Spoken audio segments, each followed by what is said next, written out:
Shalom, sesuai yang kasih. Khotbah saya hari ini saya beri judul Unshakable Kingdom atau kerajaan yang tidak tergoncangkan. Bulan yang lalu saya berkhotbah tentang masa sukacita yang besar. Dan di dalam khotbah saya bulan yang lalu saya sempat menyinggung tentang kerajaan yang tidak tergoncangkan. Tapi hari ini secara khusus Tuhan gerakkan saya untuk berkhotbah khusus tentang kerajaan yang tidak tergoncangkan. Karena saat ini goncangan-goncangan sedang melanda bumi ini. Tapi jangan takut saudara, karena kita punya Yesus yang luar biasa. Berikan tepuk tangan bagi Tuhan, haleluya. Untuk itu mari kita baca terlebih dahulu Ibrani pasal 12 ayat 26. Saya bacakan saudara. Waktu itu suaranya menggoncangkan bumi. Tetapi sekarang ia memberikan janji, satu kali lagi aku menggoncangkan, bukan hanya bumi saja, melainkan langit juga. Jadi Tuhan berjanji, suatu saat Tuhan akan menggoncangkan segala sesuatu. Bukan hanya bumi, tetapi langit juga. Dan saya percaya firman yang Tuhan janjikan itu sekarang sedang digenapi. Saat ini Tuhan sedang menggoncangkan segala sesuatu, bumi dan langit. Semua sedang digoncangkan. Saudara, mari kita lihat dulu goncangan di atas bumi ini. Salah satunya yang sedang terjadi dengan hebat itu adalah gempa bumi. Mungkin saudara berkata, Pak, dari dulu sudah ada gempa bumi. Itu benar sekali saudara, dari zaman dulu gempa bumi sudah ada. Tetapi statistik menunjukkan makin kemari gempa bumi itu makin sering terjadi. Dan makin kuat, kekuatannya makin dahsyat. Dan makin banyak korbannya. Saudara, menurut BMKG, Badan Meteorologi, Klimatologi, dan Geofisika, di Indonesia setiap bulan, setiap apa saudara? Setiap bulan, bukan setiap tahun, itu rata-rata terjadi 500 kali gempa bumi. 500 kali gempa bumi. Bahkan ada bulan-bulan di mana lebih dari itu. Contohnya bulan yang lalu. Bulan Oktober, gempa bumi di Indonesia itu lebih dari 700 kali gempa. Dalam tempo hanya 1 bulan. Ada yang kekuatannya lemah, tapi ada yang kekuatannya sedang atau lebih. Kalau kekuatan gempa bumi itu 5 skala Richter, itu tidak terasa, saudara. Ya, tidak begitu terasa. Tapi kalau sudah 6 skala Richter, itu sudah mulai terasa goncangannya. Kalau dia naik 1 tingkat saja, menjadi 7, itu kekuatannya 10 kali gempa bumi yang 6 skala Richter. Jadi sudah bayangkan ya, naik 1 tingkat, naik 10 kali. Jadi kalau gempa buminya 8 skala Richter, itu artinya 110 kali lipat yang 7 atau 100 kali lipat yang 6. Goncangan yang sangat hebat saudara. Apalagi kalau sampai 9, itu dahsyat sekali. Seperti yang pernah terjadi di Aceh, tanggal 26 Desember tahun 2004. 18 tahun yang lalu. Gempa buminya skalanya 9 skala Richter. Terjadinya episentrumnya, pusatnya itu di laut saudara. Dan itu menimbulkan tsunami. Yang akhirnya menelan korban jiwa lebih dari 200.000 jiwa. Sangat banyak saudara. Goncangan demi goncangan sedang terjadi. Juga peperangan. Mungkin sudah berkata, Pak, dari zaman dulu ada peperangan. Yes, dari zaman dulu ada peperangan. Tapi jangan lupa saudara, memasuki abad ke-20, itu perangnya sudah jadi perang dunia. Tahun 1914, perang dunia pertama. Lalu tahun 1939, perang dunia kedua. Dan sekarang kita sedang dihadapkan kemungkinan perang dunia yang ketiga. Dan perang dunia ketiga itu pasti pakai nuklir, saudara. Tidak akan pakai senjata konvensional biasa. Dan itu sangat mengerikan dampaknya. Bulan Februari yang lalu, tahun ini, itu Rusia menyerang Ukraina. Banyak orang berpikir peperangan itu hanya beberapa bulan. Ukraina pasti cepat menyerah, saudara. Ternyata tidak, sampai sekarang sudah 9 bulan. Peperangan itu masih berlangsung, bahkan makin meningkat. Saudara, peperangan ini menimbulkan kerusakan yang luar biasa. Ukraina itu lumbungnya gandum dunia. Karena peperangan gandum tidak bisa diekspor. Kemarin sempat diekspor sebentar, tapi sekarang sudah di stop lagi, saudara. Sehingga harga makanan itu meningkat. Banyak orang sekarang mengalami kelaparan. Menurut yang saya lihat di Google, saudara, itu 324 juta orang di dunia saat ini sedang terancam kelaparan. 324 juta, ya bukan ribu, saudara, juta. Dan kalau peperangan ini masih terus terjadi, akan lebih meningkat lagi. Dan juga terjadi krisis energi. Rusia itu memiliki gas yang sangat besar yang diekspor ke Eropa. Karena peperangan itu di stop, saudara. Jadi sekarang Eropa mengandalkan listrik. Sehingga harga listrik meningkat dengan luar biasa. Apalagi sekarang masuk musim dingin, saudara. Ya. Mereka perlu pemanas. Sedangkan harga pemanas pakai listrik itu besar sekali, saudara, tinggi sekali. Akibatnya mereka mengurangi biaya untuk makan. Saudara mungkin pernah membaca atau mendengar anak-anak sekolah di Inggris sampai ada yang makan penghapus, ya, saking laparnya, saudara. Waktu istirahat siang, mereka pura-pura bawa tempat bekal makanan, ya karena malu sama teman-temannya, tapi tidak ada isinya, saudara. Pura-pura makan tapi kosong. Itu demikian hebatnya, saudara. Itu padahal Inggris negara kaya. Saudara, bencana demi bencana sedang terjadi. Perang Rusia-Ukraina, saya baca sudah menewaskan hampir 40.000 orang yang sudah meninggal dunia, saudara, dalam perang itu. Kalau ini terus berlanjut, bisa jauh lebih dahsyat dan sudah ada ancaman-ancaman untuk menggunakan nuklir. Ya, saya khawatir kalau terutama Rusia, kalau merasa tidak bisa menang, mungkin ya dia menggunakan nuklir, saudara. Dan kalau itu terjadi, dampaknya akan ke seluruh dunia. Bukan hanya itu, saudara. Penyakit, wabah sakit penyakit. Kita mengharapkan pandemi COVID-19 itu mulai mereda. Dari pandemi berubah jadi endemi, seperti pakai flu biasa. Tapi apa yang terjadi, saudara? Baru-baru ini Departemen Kesehatan mengumumkan virus baru, ya next, yaitu yang disebut XBB, itu sudah masuk ke Indonesia. Ya. Dan ini cepat menular, saudara, ya. Bahkan diperkirakan nanti bulan Januari itu terjadi puncak ledakan dari COVID-19 yang XBB ini, saudara. Ya, sangat mengerikan. Goncangan demi goncangan terjadi, bukan hanya bumi, tapi Tuhan berkata langit juga digoncangkan. Mari kita lihat tentang langit yang digoncangkan. Saudara, saat ini yang sedang sangat jelas terjadi adalah perubahan iklim. Climate changes, saudara, perubahan iklim. Karena pemanasan di atas muka bumi ini, maka atmosfer berubah, saudara. Terjadi perubahan iklim yang luar biasa. Dan perubahan iklim ini menimbulkan badai di mana-mana, saudara. Bahkan Indonesia ini dari dulu tidak terlalu banyak badai, khususnya di daerah kita ini, saudara. Tapi sekarang makin lama makin sering badai terjadi, apalagi yang di Amerika di mana itu jauh lebih dahsyat, saudara, terjadi. Badai terjadi di mana-mana. Saudara, dan perubahan iklim ini menimbulkan banjir. Di suatu tempat terjadi banjir, tanah longsor dan sebagainya. Di tempat lain terjadi kekeringan. Saudara bayangkan peperangan ditambah banjir, kekeringan, itu menyebabkan bahan makanan jadi langka. Dan itu menimbulkan kelaparan. Saudara, goncangan demi goncangan sedang terjadi. Lalu apa yang harus kita lakukan? Apakah kita menjadi panik, putus asa, tidak berdaya, pasrah? Apa yang harus kita lakukan? Saudara, istri saya bilang, sayang, kalau khotbah jangan nakut-nakutin jemaat. Nanti jemaat ketakutan semua. Nggak mau datang ke gereja, ngumpet semua. Saya percaya jemaat di Kamboja adalah jemaat yang dewasa. Ya, karena kita punya Allah yang luar biasa. Siapa namanya? Tuhan Yesus. Berikan tepuk tangan bagi Tuhan. Haleluya. Apa yang harus kita lakukan?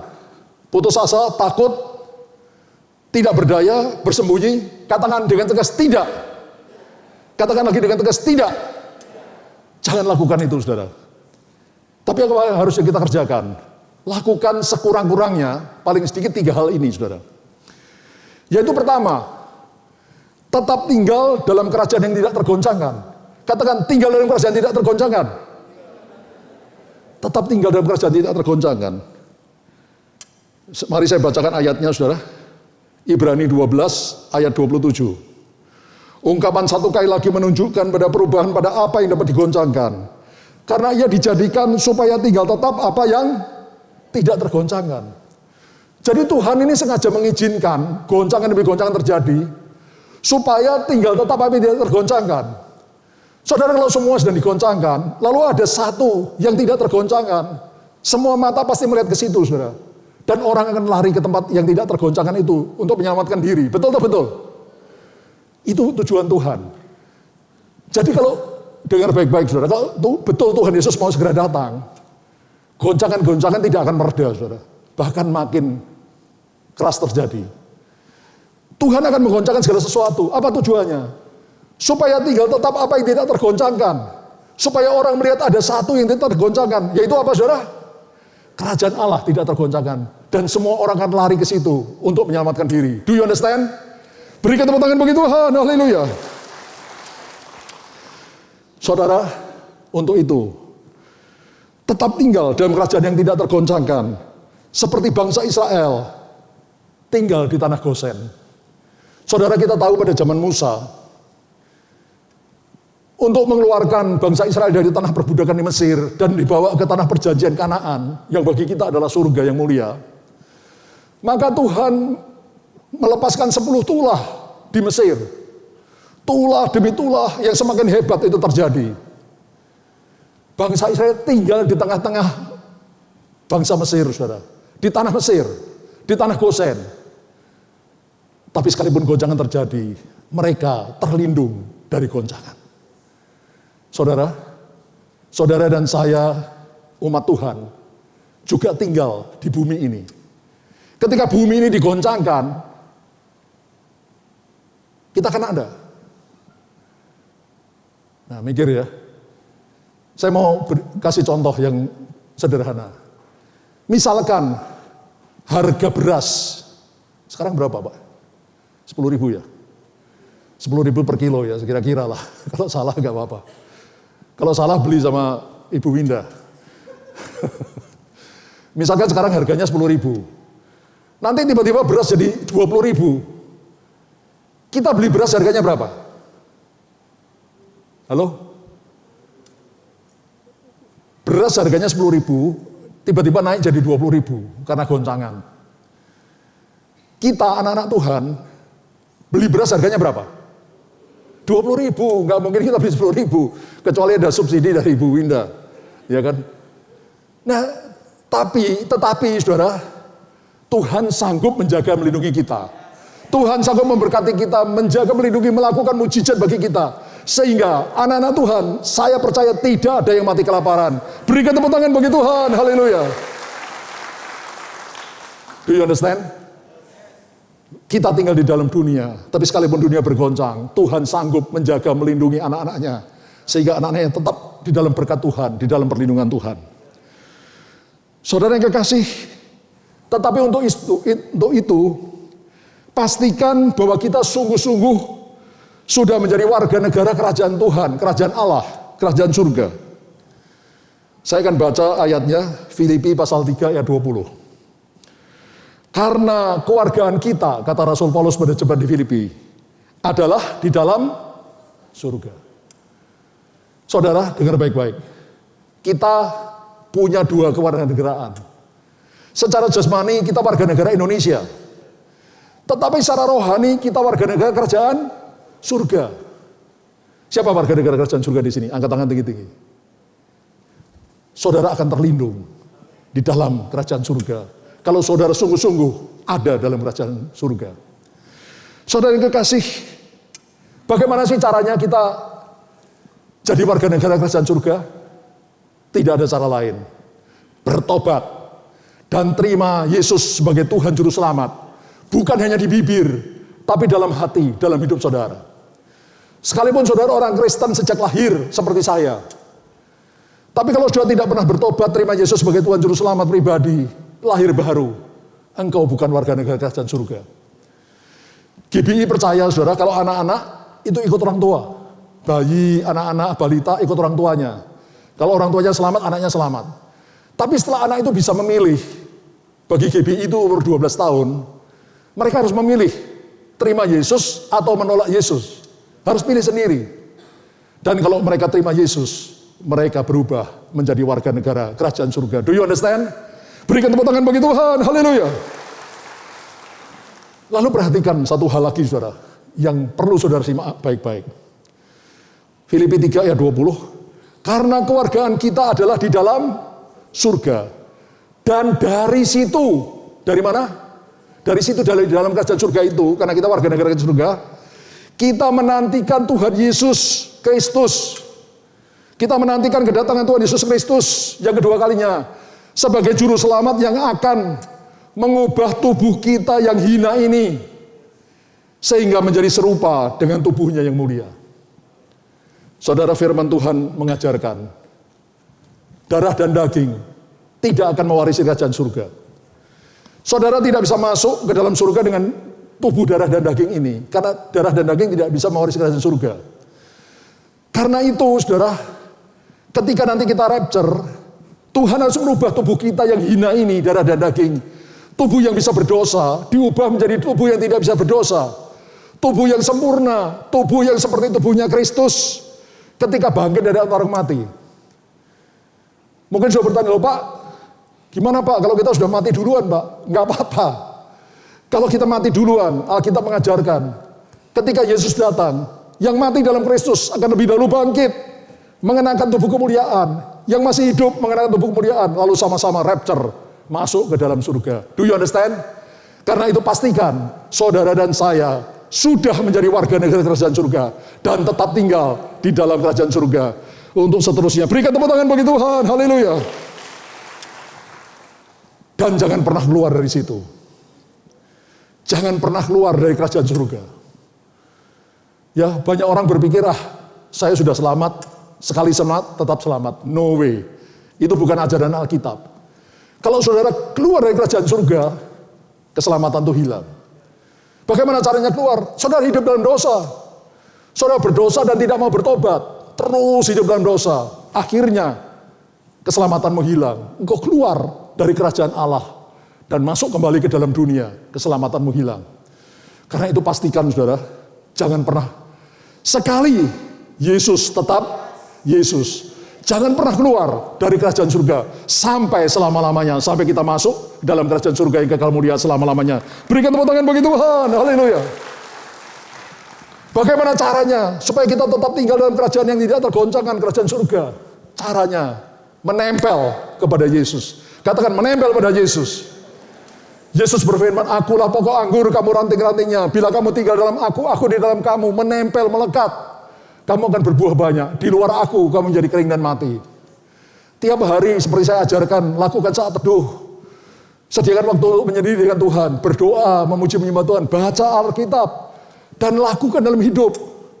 Maka saudara akan tetap tinggal dalam kerajaan Allah yang tidak tergoncangkan.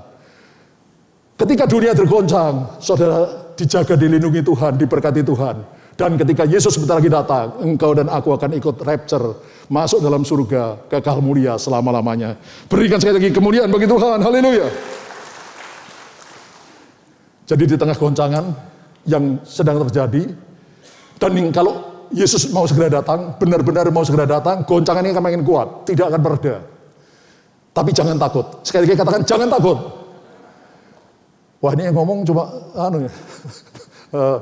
Yosef ya. Mari kita katakan jangan takut. Sekurang-kurangnya lakukan 3 hal. Pertama, pastikan engkau dan aku sudah jadi warga negara kerajaan surga yang tidak tergoncangkan itu. Dan setelah ada di dalamnya, jangan pernah keluar lagi. Yang mau katakan amin. Yang kedua yang harus kita lakukan, mengucap syukurlah dan beribadahlah kepada Allah. Mari kita baca Ibrani 12 ayat 28, saya bacakan.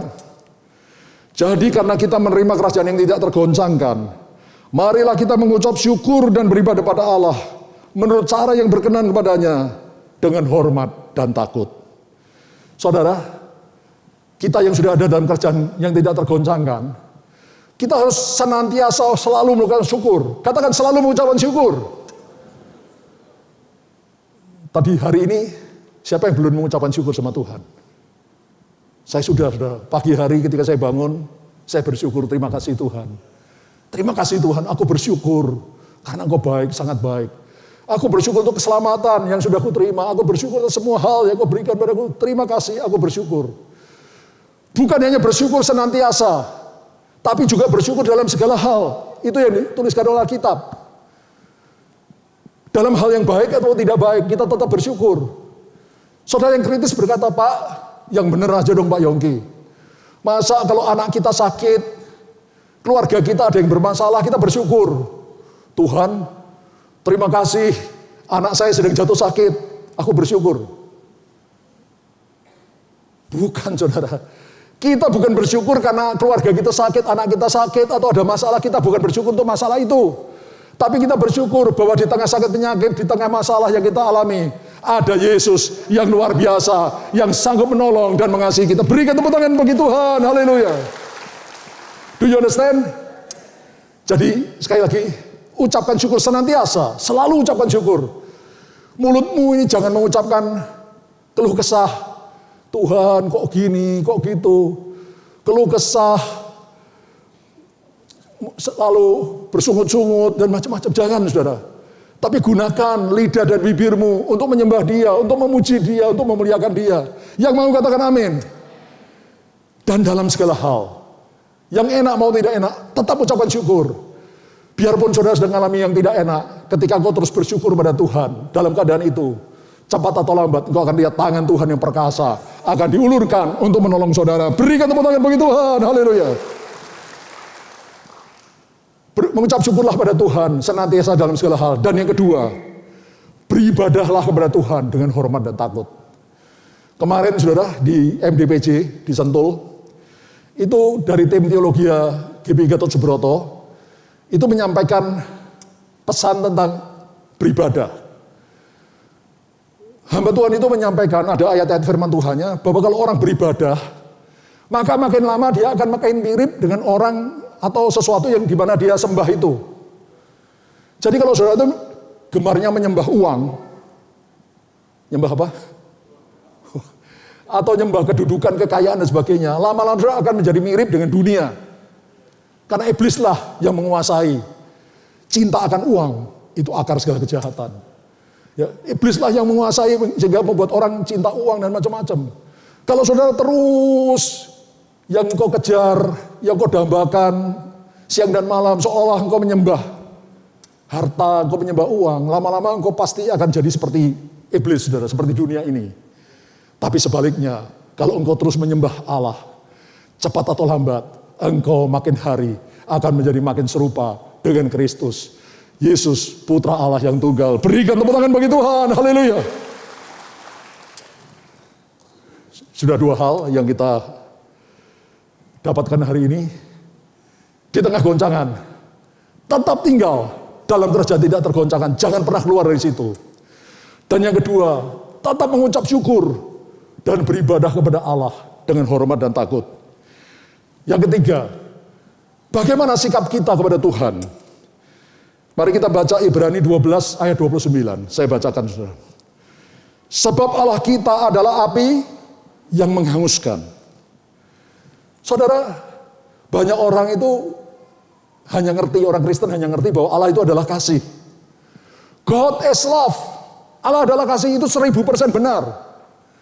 Yesus, Raja Surga turun ke dunia, mati di salib untuk menyelamatkan dosa kita. Itu karena kasih. Bukan karena apa-apa, karena kasih. Luar biasa kasih Allah. Tetapi jangan lupa Alkitab yang sama yang berkata Allah adalah kasih, juga berkata Allah adalah api yang menghanguskan. Kalau kita terus bermain-main dengan kasih Allah, suatu ketika kasih Allah akan berubah jadi murka Allah. God is love akan berubah menjadi God is consuming fire, api yang menghanguskan. Dan kalau itu terjadi, celakalah kita. Karena itu saudara, jangan pernah bermain-main dengan kasih Allah. Bagaimana seharusnya sikap kita kepada Tuhan? Yang pertama, kita harus mengasihi Dia lebih dari apapun juga. Yesus berfirman, kasihilah Tuhan Allahmu dengan segenap hatimu, segenap jiwamu, segenap kekuatanmu, segenap akal budimu. Dengan segala keberadaan kita, kita mengasihi Dia lebih dari apapun juga. Lebih dari harta kita, kedudukan kita, keluarga kita, bahkan lebih dari diri kita sendiri. Dan kasihilah sesama manusia seperti diri kita sendiri. Dan yang kedua, ikutilah perintah-perintahnya dengan hormat dan takut. Saudara, saya perhatikan banyak orang Kristen itu mengikuti perintah Tuhan hanya kalau cocok dengan mereka. Kalau perintah Tuhan itu cocok dengan hatinya, dengan pikirannya, ikutin. Kalau tidak cocok, no way. Sorry Tuhan, ini tidak cocok dengan pikiranku. Itu bukan mengikuti perintah Tuhan. Itu mengikuti perintah diri sendiri. Saudara, ikuti perintah Tuhan. Enak maupun tidak enak. Cocok atau tidak cocok dan kita ikuti. Saya punya kesaksian, saudara. Ya, ini nyata. Ini bukan karangan. Sekian tahun yang lalu, ada sekelompok orang ingin menjahati saya. Ingin menjatuhkan saya dari kedudukan saya, saudara. Dan puji Tuhan, Tuhan menjaga melindungi saya. Tuhan melindungi saya sehingga rencana jahat itu tidak terjadi, gagal. Saudara, setelah itu saya sebenarnya punya kesempatan untuk membalas orang itu, membalas mereka, saudara. Saya bisa membalas, menjahatin mereka, saya punya kemampuan, kekuatan untuk itu. Tapi tidak saya lakukan. Bahkan ketika kemudian mereka datang kepada saya, minta tolong, minta bantuan, saya bantu. Orang kalau berpikir logis, saudara, ini kan maaf, suatu ketololan. Tidak dibalas saja kejahatannya sudah bagus. Mestinya kalau kita bisa punya kesempatan balas, kita balas. Itu wajar ya. Ini kita sudah tidak balas, malah kita tolong. Itu kan maaf, bagi orang dunia pikiran yang agak terganggu gitu. Tapi saya nggak peduli, saudara. Saya ikut firman Tuhan. Kasihilah musuh-musuhmu. Berdoalah bagi mereka yang menganiaya engkau. Saya lakukan. Biarpun itu bertentangan dengan pikiran saya. Pikiran saya sih maunya balas saja. Ada kesempatan kita hajar, kalau perlu lebih keras daripada yang mereka lakukan pada saya. Tapi saya tidak mau lakukan itu. Karena Alkitab berkata, kasihilah musuh-musuhmu, berdoalah bagi mereka. Justru ketika mereka datang minta bantuan, saya bantu, saudara. Dan apa yang terjadi? Justru saya semakin diberkati, semakin diangkat oleh Tuhan. Karena Tuhan kita itu baik. Usia saya sekarang sudah jalan 70 tahun. September yang lalu saya merayakan ulang tahun yang ke-69. Sekarang jalan 70. Dan saya berani berkata di depan saudara, di depan Tuhan. Ketika saya sungguh-sungguh melakukan firman Tuhan. Bukan hanya di bibir, hanya di khotbah, ngomong doang. Tapi saya lakukan dalam hidup saya sehari-hari. Sungguh-sungguh saya lihat bagaimana firman Tuhan itu jadi kenyataan dalam hidup saya. Saya tidak pernah merasa dirugikan ketika saya melakukan firman Tuhan. Karena Allah turut bekerja dalam segala perkara untuk mendatangkan kebaikan bagi orang yang mengasihi Dia, yang terpanggil sesuai rencana Allah. Berikan tepuk tangan bagi Tuhan, haleluya. Jadi sekali lagi saudara, goncangan demi goncangan sedang terjadi. Dan kalau Tuhan Yesus akan segera datang, goncangan itu makin keras. Tapi jangan khawatir, katakan jangan khawatir. Jangan takut, karena Tuhan menjaga melindungi kita. Saudara, kita ada di dalam kerajaan yang tidak tergoncangkan. 3 hal yang harus kita lakukan supaya kita tetap tidak tergoncangkan. Yaitu pertama, pastikan saudara dan saya sungguh-sungguh sudah jadi warga negara kerajaan surga. Yaitu kita sudah benar-benar lahir baru, menerima Yesus sebagai Tuhan Juru Selamat. Dan kita tidak pernah keluar dari situ, karena kita terus menempel pada Yesus. Katakan amin. Yang kedua, terus mengucap syukur, senantiasa dalam segala hal. Dan terus beribadah pada Tuhan. Sehingga makin lama kita makin serupa dengan Kristus. Dan yang terakhir, kita mengasihi Tuhan lebih dari apapun juga. Dan kita mengikuti perintah-perintahnya. Dan kalau itu kita lakukan, kita lihat karya Tuhan akan bekerja di dalam hidup kita. Sehingga hidup kita diberkati dan menjadi berkat bagi banyak orang. Sekali lagi berikan tepuk tangan bagi Tuhan.